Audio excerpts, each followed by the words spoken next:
Olá, queridos alunos. Esse hino que você estava escutando aqui é o hino da independência do Brasil, composto pelo próprio Dom Pedro I. Né? A música, o poema de Evaristo da Veiga. E essa história que nós vamos analisar. Como surge o Brasil como país independente? A independência do Brasil. Está naqueles slides que eu dei para vocês, tá certo? São 21, 22 slides que contam essa história. E vou falar um pouquinho dela para vocês. Lembro lá de Napoleão, bloqueio continental, a vinda da família real, supostamente para alguns seria fugindo de Napoleão, para outros um processo de manter um projeto de Portugal manter o Brasil e a influência inglesa, os interesses da Inglaterra. Bom, a família real veio para cá, também já vimos, pela primeira vez desde 1500, né, durante 300 anos nunca colocaram os pés aqui, veio toda a família real, Maria Louca, rainha, seu filho Dom João, muitas reformas, abertura dos portos para a Inglaterra, mercadorias, o Brasil mudou muito, cresceu o comércio, escolas, até faculdade, biblioteca, enfim. Isso aí de 1808 a 1821. A rainha Maria Louca morreu aqui no Brasil em 1815 e o Dom João, seu filho, foi coroado no Brasil. Pela primeira vez um rei era coroado no Brasil. E no mesmo ano, em 1815, Napoleão foi preso, portanto Portugal ficou livre. Quando Portugal ficou livre, alguns anos depois, em 1820, os portugueses fizeram se revoltar. Houve a Revolução Liberal do Porto, a cidade do Porto, lá em Portugal.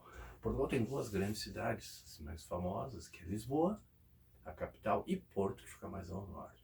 Lá no Porto, liberais pediam a volta de Dom João e de toda a família real que estava no Brasil. O que queriam esses revoltosos portugueses?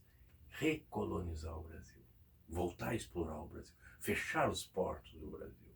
E que o rei voltasse, mas agora não com poder absoluto, mas sim controlado pelo parlamento, por isso que era liberal. O que faz Dom João, que estava aqui no Brasil, o rei de Portugal e do Brasil? Ele ficou naquele dilema: volto a Portugal para não perder o Portugal, fico no Brasil para não perder o Brasil, volto para Portugal. O que ele decidiu foi para Portugal e derrotou os revoltosos. Mas antes de sair, ele pensou, o rei Dom João, pensou: vou deixar meu filho, Dom Pedro. E chamou, fala-se que ele disse uma frase heróica, bonita, né? Meu filho, Dom Pedrinho, eu, teu pai, Dom João, vou para Portugal acabar com aquela revolta. Tu ficarás como príncipe regente do Brasil. Né? Antes que o Brasil seja feito independente por ti, que és um Bragança, do que por um aventureiro qualquer. E assim Dom João foi de barco, Chuá, para Portugal, deixando aqui seu filho Dom Pedro, com um pouco mais de 20 anos, como príncipe regente. E Dom Pedro, que era casado com a princesa austríaca, muito política, ela que era a Dona Leopoldina, né? Ela articula junto com José Bonifácio a independência do Brasil. Não esqueçam do papel da Dona Leopoldina na independência do Brasil. Bom, então Dom João, rei de Portugal, Dom Pedro, príncipe, chegando em Portugal, o Dom Pedro, príncipe do Brasil, chegando em Portugal, Dom João derrotou os revoltosos e perguntou: o que vocês querem? E disseram: queremos a recolonização do Brasil. Queremos que Dom Pedro volte e feche os portos. Chega, o Brasil é a nossa vaquinha de leite, é o que dá de sustento para Portugal. Dom João mandou uma carta para o Brasil dizendo para Dom Pedro voltar. Claro que naquela época é 3 meses para ir voltar uma carta. Isso aí em 1822 já. Dom Pedro, aqui no Brasil, no Rio de Janeiro, recebeu essa carta, é o famoso Dia do Fico, em janeiro de 1822. Dom Pedro proclamou, né, mandando um recado para o pai dele, dizendo que ficava no Brasil e não voltaria para Portugal. Foi aclamado aqui, enfim, as elites, principalmente as elites agrárias portuguesas que viviam aqui, brasileiros, né, José Bonifácio, como eu já falei, que é o chamado patriarca da independência, pressionaram Dom Pedro e ele ficou. Quando chegou em Portugal a notícia que Dom Pedro não obedecia mais Dom João exigiu o cúmplice. O que é o cúmplice? Ele não é mais o príncipe regente do Brasil. Dom Pedro não seria mais regente, as tropas de Portugal deveriam se rebelar e Dom Pedro deveria voltar para Portugal. Onde estava Dom Pedro quando recebe essa notícia? Em São Paulo, às margens do Riacho Ipiranga. O que ele foi fazer lá? Provavelmente namorar com a Marquesa de Santos, era Domitila de Castro. Tem um pouquinho de fofoca da história, né? Ele era casado com Leopoldina, mas tinha uma amante em São Paulo. E ele estava saindo de São Paulo no dia 7 de setembro, às margens do Riacho Ipiranga. Segundo aquela tela maravilhosa, estava montado num cavalo elegante. Na realidade, estava, fala-se, mula, que era um animal de carga bom para aquela época.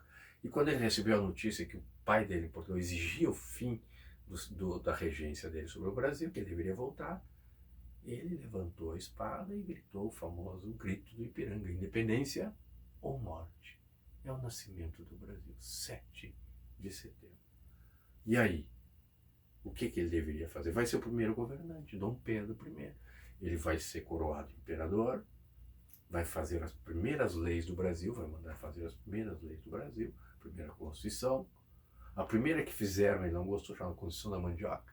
Tirava os poderes do Dom Pedro, ele rasgou essa Constituição e impôs outra, com 4 poderes: executivo, legislativo e judiciário. E acima dos 3, executivo, legislativo e judiciário, teria o poder moderador, que era o próprio imperador. Portanto, Dom Pedro liberta o Brasil de Portugal, mas torna-se um imperador, um monarca absoluto, quase um ditador. Né?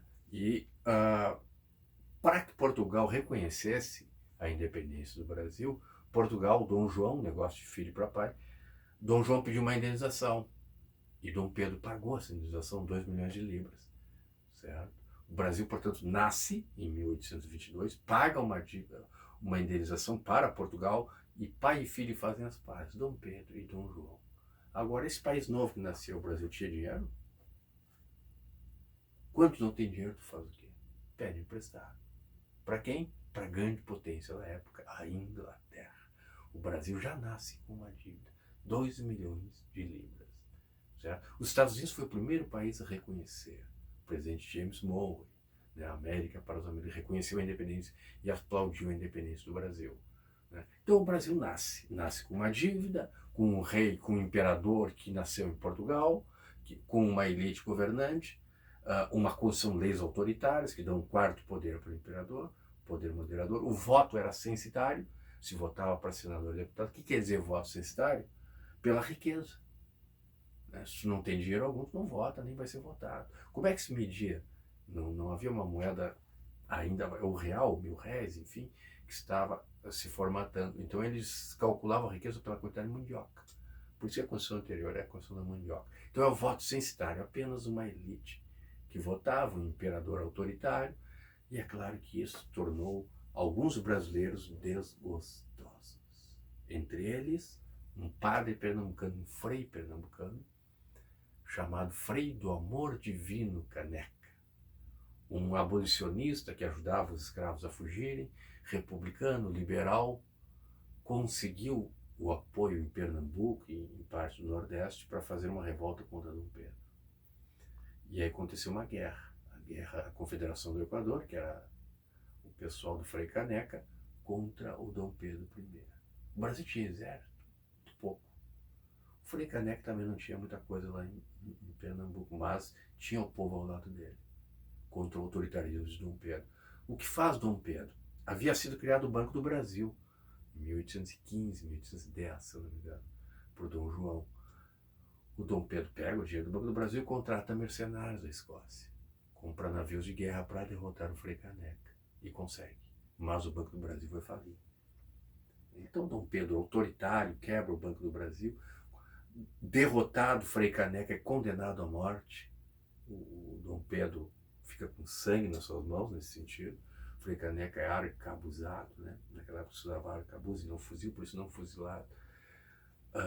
Então a imagem de Dom Pedro ficou ruim. Né? Matou Frei Caneca, quebrou o Banco do Brasil.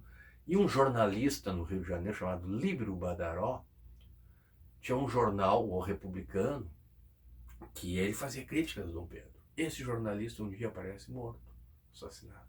Até hoje não se sabe quem o matou, mas né, boa parte, principalmente da elite brasileira, ficou contra Dom Pedro e acusava Dom Pedro.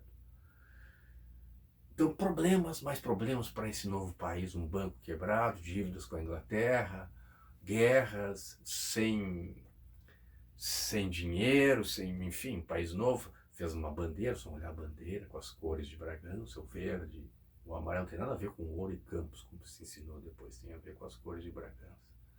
Né? A bandeira do Brasil, o hino da independência. E outra coisa, outra parte do Brasil vai fazer uma guerra contra Dom Pedro. Não foi só o Frei Caneca. A chamada Cisplatina. O que era a província Cisplatina? O atual Uruguai. Pertencia ao Brasil. Los 33 generales, né, o principal deles, Juan Antônio Lavagüera, lutaram e venceram os mercenários de Dom Pedro I. Em 1828 surge a República Oriental do Uruguai, que pertencia ao Brasil. Foi uma derrota para Dom Pedro I. Você vai perguntar, mas os mercenários... O Uruguai recebeu ajuda da Argentina. A Argentina tinha interesse, provavelmente a Inglaterra por causa do Rio da Prata. Então, Dom Pedro I perdeu uma parte do Brasil, a Cisplatina, que se transformou no Uruguai, matou o Frei Caneca, quebrou o Banco do Brasil. Né? Lá em Portugal, o rei Dom João morreu. Quando o rei morre, o que acontece? O filho mais velho deve assumir. Quem era ele? Dom Pedro I do Brasil.